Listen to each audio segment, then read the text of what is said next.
A cool, gentle breeze rushed across the ground.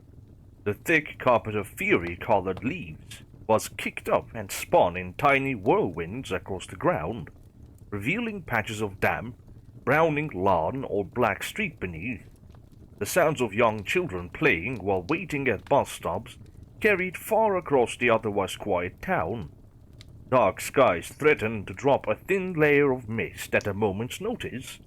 Roads disappeared into the far distance, fading into the lightest hint of grey fog. On the morning before Halloween, the atmosphere was set for the perfect spooky night, but it seemed like there wasn't a single adult in Willowdale that agreed. "Come on, kid, just take the mask off," insisted the bus driver, the tired look in his eyes as he gazed down at me, and the line of kids behind me matched his tone. "You know the rules. I won't confiscate it from you if it goes inside your bag, and I don't see it again." I groaned. I slung my backpack off my shoulders, stuffing the transparent mask into it as I sat down heavily near the back rows. It crumpled papers and worksheets on its way inside. The clear face stared up at me with its empty sockets. The spray-painted cheekbone shadows and defined rows of teeth stuck out against my math homework. Its gaze appeared sad, disappointed that its resting place for the day seemed only a few steps removed from the trash can.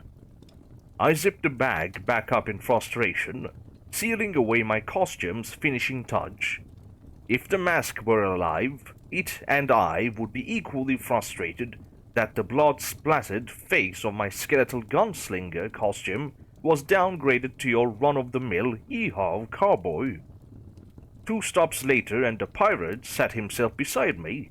What was probably an outfit well preened for photos first thing in the morning was already askew, revealing his blonde hairline, and an eye patch barely covered his left eye. "Hey, I love your cowboy costume," he said with a smile. "Thanks," I answered with a grumble. "I don't." The pirate, Cody, looked down at his feet with some sadness. "I'm still trying to be excited. We're barely going to do anything this afternoon, but it still sucks." "It does," I answered. "Just costumes don't make it Halloween. They're acting like we're not even allowed to say the word anymore." Partway through my sentence, Cody had fumbled under his ruffled shirt for his pants pocket. He pulled out his DS and flipped it open to his Pokemon trainer, running in circles in a route I hadn't gotten to yet, in my copy of Pearl. I knew from talking to him in the days before that he was concentrating on rare encounters and egg hatching, and with his inability to multitask, he was done with our conversation. I peered instead out the window, absolutely furious that this flawless autumn day was going completely to waste. Most kids hate going to school, aside from recess. However, as a kid practically raised on Scooby-Doo, this time of year made it a lot closer to worth going to. Seeing all the cardstock ghosts, skeletons, and ghouls plastered across the walls, the teachers coming to class in zombie face paint or a witch's hat, ditching the regular schedule for snacks and the festive craft in the younger grades, spending the last hours of the afternoon watching a cute Halloween cartoon on the roll-in TV. For an elementary schooler, it was the best way to spend a day before a night of candy collecting, aside from just having the day off. But this year was going to suck. Bad. A lot of things changed in class this year. Our teachers started to do lunch bag checks, sending some kids home with notes to their parents if they didn't like what they saw inside. We had a lot more assemblies about healthy eating and exercise, and how bullying people was a mean thing to do. We stopped having the bake sale and flea market day in the first weeks back from summer break. But this week was the worst of it. We all got sent home with a bright orange slip in our planners for our parents to read. After Mom got it, she sat down at the kitchen table to talk about it with me. "Why?" I'd asked. "Why can't we just do normal Halloween?" "Well," she started. She paused and I could tell she was trying to think of a good answer, since she didn't immediately have one yet. I think you're really brave to not think any of these monsters on Halloween are very scary. Some kids aren't as brave.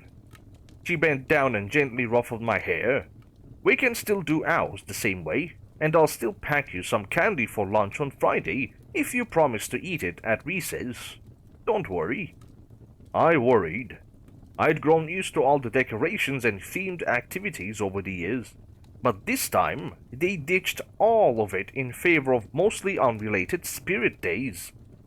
Wear a silly hat day, dress like a pair of twins day, bring in a photo of your pet day, wear a sports jersey from your favorite team day. They initially made an announcement that Friday would be Wear Orange and Purple Day. A week later, though, I assume after a few parents complained, my mom probably included, it became Costume Day. But we were explicitly told that it had to be school appropriate and not aiming to scare or frighten. I sighed as I stared out the window, watching passing cars kick up warm-colored leaves in their wake like rockets. Mom helped me pick out the outfit I was wearing to school that day, and said I could make it as scary as I wanted before we went out trick-or-treating, but I had to go to school vanilla. I clutched my bag close as I felt the hard plastic mask press against my chest. The sharpshooter skeleton cowboy persona I planned to take on the next day was going to be so cool. But without its face, that's all it was. Vanilla.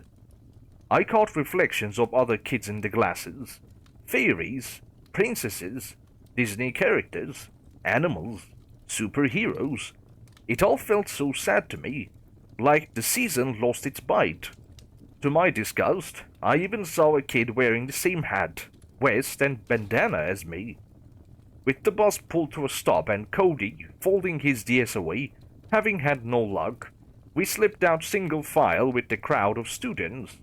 I was about to make my way inside when I caught the eye of another waving kid.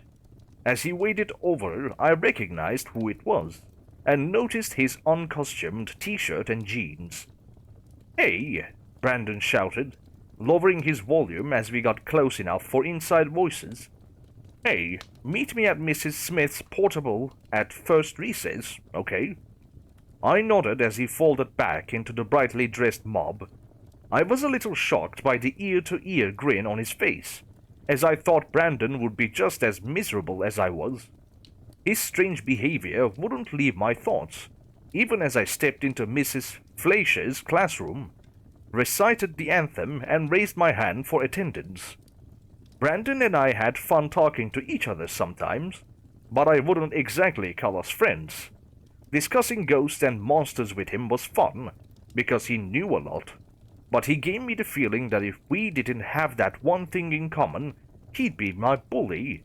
He was a lot bigger than I was, in a grade above me, and his mom let him watch big kid horror movies. But he was just as passionate about Halloween as I was, so seeing him happy despite everything was really shocking. Smack! I blinked back into the present as the ruler came crashing down onto my desk. Raising my eyes, I met the gaze of the monster looming over me. "This isn't a saloon you can daydream your time away in," Mrs. Fleischer sneered as she stepped back up to the chalkboard. "This cowboy has multiplication tables to do, just like everyone else here." I groaned as I sat up straighter to refocus on my worksheet. Mrs. Fleischer was a miserable old woman. I knew that trick-or-treaters coming to her place the next day would be getting candy canes, because she already had all her icicle-shaped lights up, and she hated fun. I secretly hoped one day that somebody would egg or toilet paper her house, but I could never do it myself. Once we'd finished stewing over a worksheet, we were set loose to the yard for morning recess. A slew of characters brushed past me to the yard beyond with sports balls and toys in tow. A few girls hung close to the building to hide from the light wind. Their dresses and princess costumes were so thin and light that I'm sure it was uncomfortably cold. I strolled over to the opposite side of the yard to where a pair of portables sat to find Brandon leaning against one. His feet trampled long, tall grass around the perimeter. These isolated classrooms probably weren't as temporary as they were initially planned to be. "What's up?" I asked him. He smirked. "You'll see in a minute. Let's get inside first." "Wait, it's unlocked?" "Yeah." He slunk up the stairs and pulled the heavy weathered door open with ease. "There's a horse or Bible club or something that usually meets here on Fridays that cancelled for the Spirit Day assembly this afternoon, and they forgot to keep it locked." I stepped in after him and slipped out of my outdoor shoes. He ran in, only regarding the light switch, and trailed dirt across the polished floor to the front row of desks. Younger kids' cartoon backpacks and lunch pails lined the back wall. The board was covered in the answers to a set of grammar questions. A multicolored fall tree made of creased cardstock and construction paper was plastered across one wall. It seemed like teachers weren't even willing to hang up a pumpkin, let alone a jack-o'-lantern. Brandon pulled a folded piece of printer paper from his pocket and smoothed it flat across the deck. "Come, take a look." I peered over his shoulder at the sheet. It was clearly a website page printed straight from Internet Explorer. I could make out page 1 of 1 in one corner, and a long string of URL text in the other. There was a header barely legible against a dark-colored square, almost definitely a garish color in its native pixel colors. I could make out something about magic spells and incantations. The page itself was a step-by-step process for summoning something called an All Hallows Eve spirit.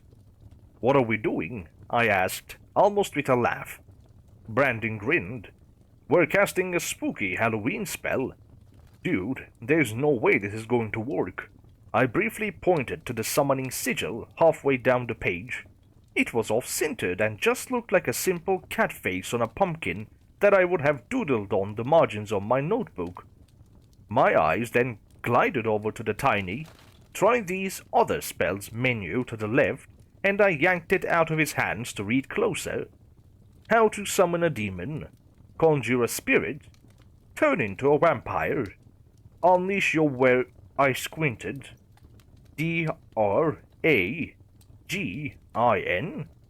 Brandon, this is so obviously fake." "Probably," he said with a shrug. His mood seemed unfazed. "But what's more festive than doing a ritual in the dark? All this fall-only family-friendly junk is dumb. Fake or not, this is how I want to spend my Halloween at school. Not by playing tea party dress-up with a bunch of babies in the sandbox." I let his thought process sink in before combing over the instructions more seriously. It felt a little silly to draw the cat face in chalk on the board, and even sillier to run through this chant in the dark while holding hands. But I couldn't deny that there was also a bit of thrill to it. Performing a ceremony in a place we weren't supposed to be in like this wasn't exactly as daring as breaking into a graveyard to use a Ouija board right next to the dead, but as a kid, it sure felt that way. "Oh, great spirit," Brandon spoke into the inky black. I could just barely see him. He had to have read the printed sheet many times over to memorize this. "Great spirit of All Hallows Eve, we call upon you to bind yourself to this earthly plane. Show yourself to us and bless us with your supernatural powers for this autumn season." I squeezed his hands tightly and spoke in unison with him. "We welcome you now. Come to us in our time of need. So mote it be." A chill ran up my spine. We weren't alone anymore. I let go of Brandon's hands as I felt them grow clammy. We sat in darkness silently for what felt like hours as I heard blood pounding in my ears, like it punctuated the incantation with a steady drumbeat. Then, over his shoulder, a bright orange face lit up the darkness. Brandon and I tumbled over each other, bumping into desks as their metal legs, scraping, pierced through the room. We rushed to the corner and I slapped my hand against the wall hard enough to sting, repeatedly searching for the light. I finally found the switch and briefly blinded the both of us. When my eyes adjusted, that's when I saw it. Sitting in the middle of the room, perched on one of the desks untouched by our mad scramble, was a kitten. The cat sat neatly, perfectly still, facing the two of us with its tail curled gently around its toes. Its face was completely obscured, covered by a tiny pumpkin. Carved into it, with candlelight glowing from a sourceless flame, was a face identical to the sigil still in the corner of the blackboard. The kitten's black fur and face disappeared where its collar met the goud. It tilted its head, seemingly giving us a questioning glance, despite its carved expression remaining unchanged. Brandon whispered a swear under his breath. I stepped forward and swallowed hard. Who are you? I asked quietly. Without averting its gaze, a piece of chalk rose on its own. The lesson plan already written across the dark green was smeared away as if by a giant hand. In its place, the chalk scribbled a series of rune-like characters, a language I could not read. It was then underlined before the white stick dropped like a stone and cracked against the floor with a sharp ting. Are you the spirit that we summoned? I asked. The cat nodded. Brandon shakily got to his feet beside me. It turned its head, looking around the room as its body stayed stationary. The pumpkin let out a groaning creak as it rotated like an owl's neck. The air in the room suddenly felt like sticky summer heat. Looking into the face of the creature, the flame inside flicked and grew. It looked like tongues licking at its chops. There was an angry energy to it that, despite the heat, instilled an icy fear deep inside me. Then there was a sudden pop, and the room's temperature returned to normal. The two of us looked around, and we gasped as we took in the visual change. It looked like a party store had exploded inside. Black and orange streamers hung from the ceiling. Swarms of flat bats were scattered across the corners. The plane tree was surrounded now by a matching paper graveyard, accented with jack-o'-lanterns and a tiny haunted house in the distance. A sign against the door behind us read, "Tricks and treats if you please," in bright, blocky letters. Across the top of the board was a banner with a phrase I thought I wouldn't hear for another 24 hours. Happy Halloween. This is amazing, I said, admiring its handiwork, wearing a massive smile on my face. It nodded, pleased to hear that. I could feel Brandon's fear quickly dissipate as he took in the atmosphere. Whoa, we should deck the whole school out like this, he exclaimed. I don't know, man. I opened the door to peer outside. If anybody finds out that we did this, we'll get in big trouble. Come on, don't be a wuss. He pushed me aside to speak to the spirit directly. Hey, creepy Halloween dude, can you come outside with us? It bent down and in a series of fleshy cracks spouted a pair of large bat wings. It flapped its way over to us and hovered behind his shoulder, waiting for us to leave. It reminded me a lot of a flying Pokemon or other Japanese cartoon mascot, trailing behind the hero, but the distinct sound of a distant, roaring campfire coming from deep within its orange face unnerved me. He rushed outside with it swooping over my head after him before I ever had a chance to protest. I ran out to follow them both after quickly throwing my shoes on. The weather had started to change. The sky had darkened with heavy clouds and fat raindrops spattered onto the sidewalk like the slow drip of a leaky tap. When I caught up with them through one of the back-facing doors of the main school building, the spirit had gone through another change. It stood next to Brandon in the hallway, now at chest height.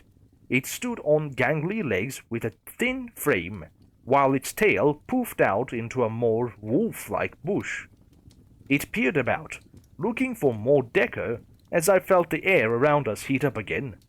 An entire cast of haunted house characters suddenly popped onto the walls, their limbs posed out with butterfly pins at their pivots into jovial 2D dances.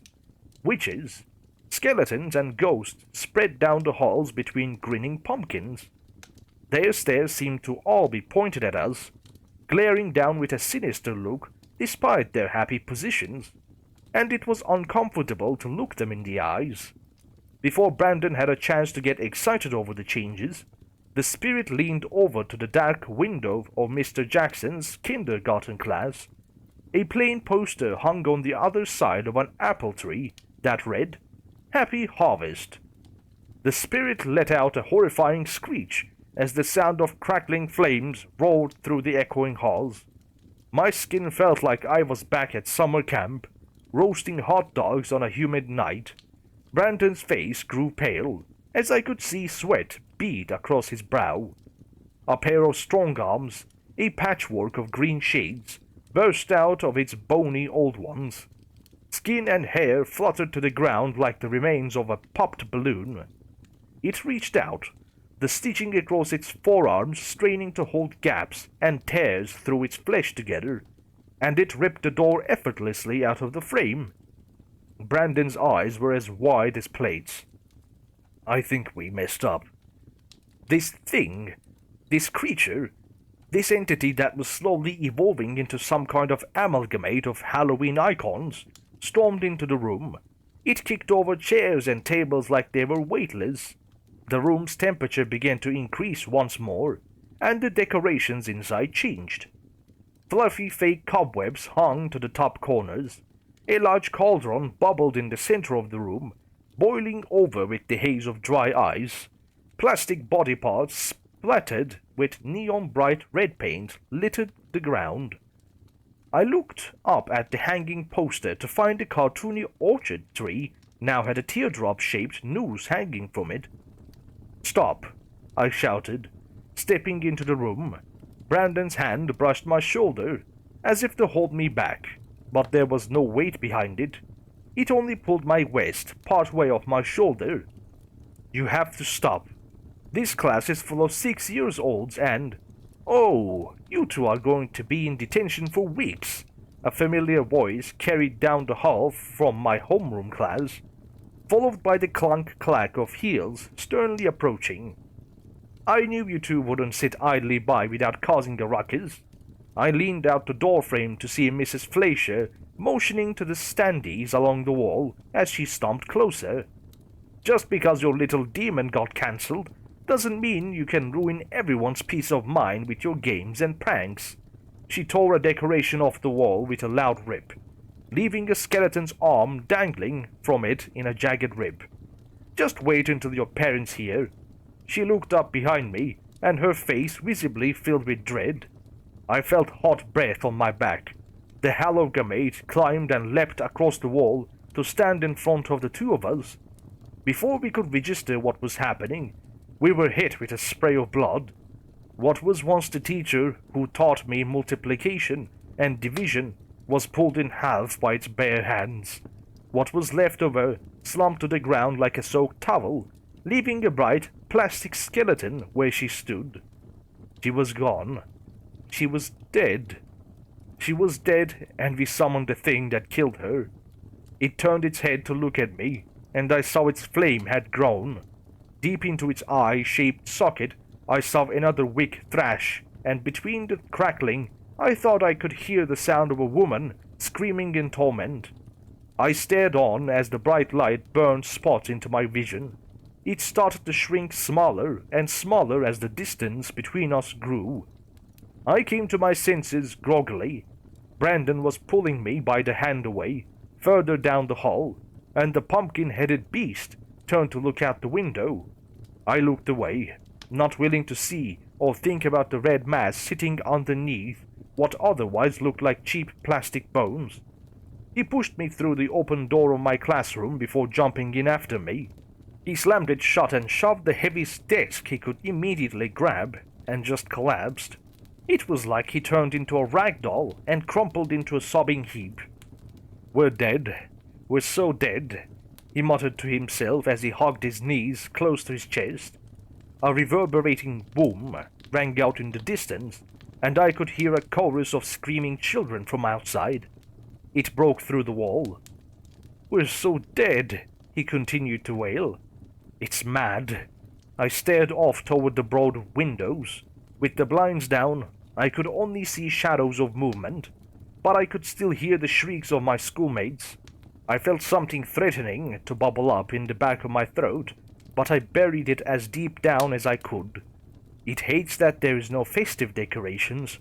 It's like Halloween stuff is how it expects us to worship it, and since we're not celebrating, it's mad. Brandon looked up at me with wet eyes, bewildered we were even having a conversation. "The website you found this spell on, did it have some kind of undo? A banishing spell?" I asked him. He shook his head slowly. That's all it was," he whispered. I had to strain to hear him above the noise outside. I thought it was just a bunch of kids like us making them up. "I need to go talk to it." I zipped open my backpack from its spot on the hook. I fished out the skeleton mask from inside and held the cool plastic gently. Its blank eyes peering up at me seemed almost stoic with its lack of expression, despite everything. "It'll kill you." "Yeah, well, what do you think it's doing out there right now?" I shouted. "I'm not going to hide in here while that thing hurts most of everyone we know. It's probably going to find us here later anyway." Brandon just bundled his body up tighter. He shivered like a dead leaf. I took a deep breath as I swung my bag over my shoulders. I stepped up to the window and slowly opened it. The screen pushed out with little resistance. "I'll see you later," I told him over my shoulder as I crawled through. The scene outside was nearly unrecognizable. The school exterior had changed into the visage of a rotting Victorian home, painted in dark colors. The red bricks were replaced by rickety, aged wood, and shutters hung from collapsing hinges from the windows. A maze of plastic and straw-stuffed figures were posed around the lawn, between tables of spiders, skeletons, witches, and wolves, were tombstones and glowing jack-o'-lanterns. The colorful jungle gym was replaced with a giant lawn inflatable of a purple snake, its jaws spread wide as it coils, looped, and tangled like the bars I used to hang upside down from. The sandbox was a wooden tub, apples bobbing inside gently like ice cubes. The swings at the far back were an ominous pair of gallows, swinging in the hot wind. The playground I spent hundreds of recesses on might as well have been the surface of the moon for how alien it felt. I slipped on my mask as my clothes clung to my skin with sweat. I couldn't explain why, but it felt more comfortable to hide behind this made-up undead cowboy character's face than to confront danger with my own. Crowds swarmed in jet-black silhouettes against the swirling storm. Both clouds and corvids congregated where the kickball diamond used to be. It had been leveled by a sprawling corn maze, surrounded by lanky scarecrows and bales of hay. There, in the center, lay the amalgamate. It had become a writhing mass, limbs, heads, and tails submerged and resurfaced in seemingly random blobs. Not a single holiday monster was unrepresented in this horrible nightmare, as its giant figure sat heavily between the walls of golden stalks. Looking into the now monstrous pumpkin's face, I could see 3 separate flames dancing inside. Whose life had it taken? A teacher? A kid? A classmate? A friend? Cody? Was their body used to make one of these statues around me? There was no way for me to know. Once again, I felt my throat clench, and I put more effort into dragging this feeling back down. I sprinted right for the maze. As I ran, through the haze of the mask filling with condensation from my heavy breathing, I caught quick glimpses of passing shapes between the Halloween props. A group of kids hid fearfully behind the bulky frame of an Egyptian mummy, toppled over on its side with its outstretched arms parallel to the ground. Crawling children littered the yard, their howls of pain and fear melding into a terrible, dissonant symphony of almost ghostly wails. Red patches stained the dying grass in so many places. As thunder boomed in the distance, the heavy rain felt like bath water. I couldn't be sure, yet as I got closer to the looming maze entrance, the schoolmates I weaved around appeared more gruesome. A girl in a fairy costume seemed to writhe in agony with a pair of fly wings bursting from her shoulders. A boy with a Batman hood over his face choked and gasped as he sprinted past. His cape looked fused to his neck, spilling out behind him in a waterfall of bat-like webbed fingers. I passed the kid in a cowboy costume identical to mine. He was face down, and massive spurs enlarged to the size of saw blades were embedded deep into his calves. "That could be you," a voice threatened as that feeling bubbled up again. I fought against it, not giving myself the think, as I rushed inside the tall stalks. Bits of the halogamate burst through parts of the wall of yellow crops. I weaved past the bony fingers of a witch, dove under the transparent wisp of a ghost tail, and leapt over hairy limbs stretching across the floor. I ran further and further until the large mass of its main body filled my vision. It reeked of spoiled eggs, and the heat coming off it felt like the earth was burning. "Hey!" I shouted up at it. "Hey, you!" Every eye on the creature turned to face me, and the pumpkin's eyes peered down over the walls. "Yeah, you!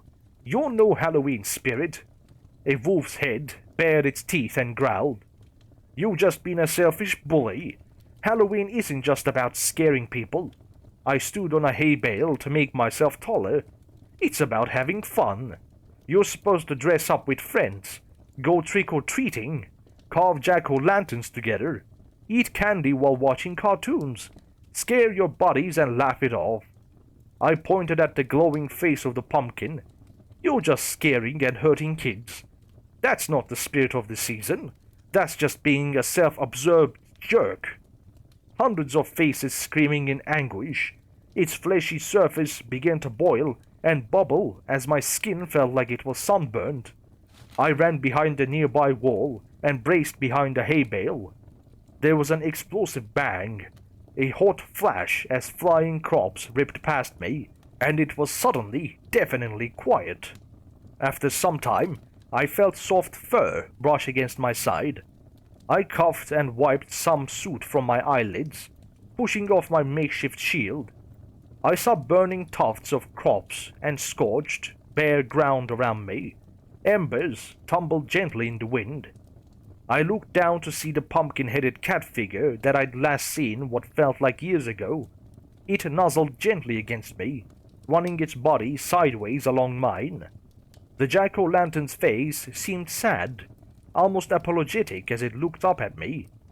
I slipped my backpack off my shoulders and pulled out my lunchbox. Opening it, I gently jostled its contents to put my small pile of candy on top. My hands shook as I turned it around and offered it to the tiny demon. "Here," I spoke softly. "Take one. Happy Halloween." It slowly lifted its head and scooped 2 wrapped sweets into its carved mouth. They gently fizzled over its now shrinking flame. In a quiet voice, like the sound of a gentle breeze whistling through autumn trees, it spoke.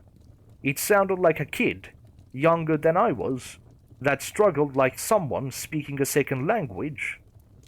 "Thank you." The pumpkin fell to the ground and smashed open with a thud as its body collapsed to ashes. The flame inside extinguished. The presence was gone. It returned to the unknown realm it came from. It was over. The sound of emergency vehicles quickly approaching was barely audible in the distance. That feeling resurfaced, and this final time, after everything, I had no strength left to fight it off. I curled up, laying between the smoldering rubble, the clear face lifted up across my brow to rest on the hot dirt. My body then threw itself into violent, heaving sobs.